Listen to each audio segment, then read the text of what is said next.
Bienvenue dans cette 7e vidéo. Ma dernière vidéo, appelée La Tempête, était très différente de mes vidéos habituelles et je pense que ça en a perturbé plus d'un. C'était une manière très différente de donner des nouvelles. Ça mettait en scène un officier qui parlait à ses hommes avant le 20 janvier. La journée du 19 a été longue pour moi, mais il était assez tard, j'avais besoin de faire quelque chose de différent et j'y ai mis une petite note humoristique. Certains ont trouvé ça génial, ceux qui ont moins apprécié n'ont, je suppose, pas bien compris le délire. Je reviens aussi sur l'avant-dernière vidéo qui a explosé encore plus les records de vues. C'était une chouette manière de fêter les 7 jours d'existence de la chaîne. Merci à vous et continuez à diffuser cette chaîne en cliquant sur le pouce bleu sous la vidéo et en partageant cette vidéo. Bon, passons à l'actualité. Comment avez-vous vécu la journée du 20 ? C'était stressant, déprimant, décourageant ? J'ai vu énormément de commentaires un peu partout où les gens disaient que c'était terminé, qu'il n'y avait plus aucun espoir, qu'on avait espéré pendant des mois, tout ça pour se rendre compte qu'on se plantait lamentablement dans nos prévisions, etc. etc. Et j'ai été très surpris de voir ces commentaires. Personnellement, je n'attendais rien de précis, mais je pensais qu'il y aurait quand même un coup de théâtre à un moment donné pendant la journée. Le plus dur, finalement, c'était le matin du 21. Aucune nouvelle pendant la nuit, aucun commentaire intéressant, rien, le calme plat. Ces moments-là sont des moments très intéressants, même s'ils sont difficiles. Ce sont des moments où on fait le point. On passe en revue toutes nos connaissances sur la situation. Alors voyons voir. Les fraudes, on sait qu'elles existent réellement, on sait que sur 140 millions d'électeurs, à peu près 74 millions sont allés au candidat blond, et que par conséquent, le candidat blanc a volé au moins 15 millions de votes.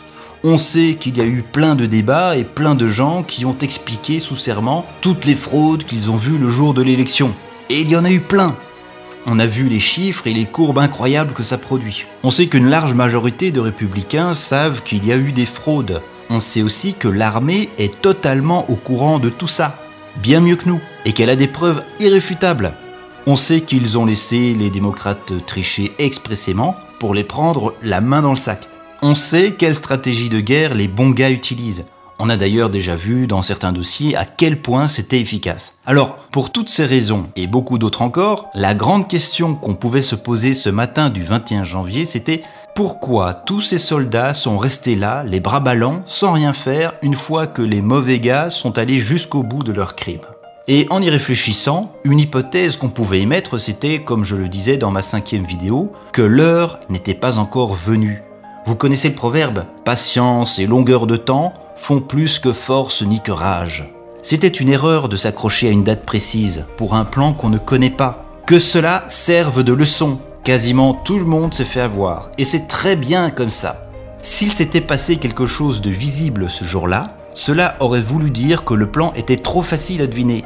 Même les journaux en ont parlé le jour même aux États-Unis. S'il s'était passé quelque chose, on aurait accusé les ultra-complotistes et leur chef blond d'avoir pris leur revanche sur le 6 janvier. Ce narratif est aujourd'hui impossible. Actuellement, dans le narratif officiel, les républicains sont les plus grands perdants. Leur président tant aimé est définitivement écarté du pouvoir. Il est loin et il n'y a pas de raison qu'il revienne.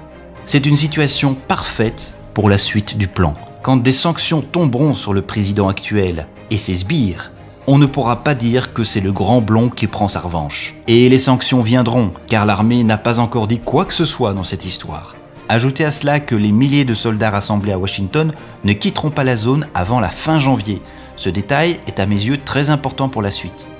Enfin, dernier détail qui a son importance, des bruits de couloir laissent entendre que le bidon n'est président de rien du tout. J'en parlerai plus tard, mais retenez simplement que la mascarade continue dans un monde où tout est factice. La semaine qui vient s'annonce pleine de rebondissements, nous verrons bien.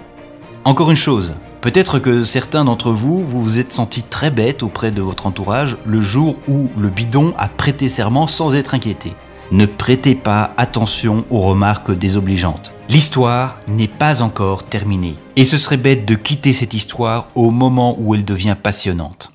Et maintenant, pour terminer ma vidéo, je vais reprendre les paroles de mon commandant imaginaire qui a parlé dans ma dernière vidéo. Alors, vous avez compris ?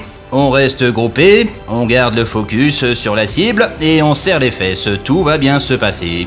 Ce sera tout, messieurs. Rompez haut les cœurs et à bientôt.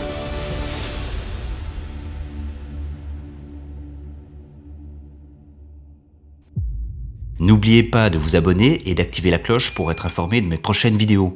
et on avance ensemble.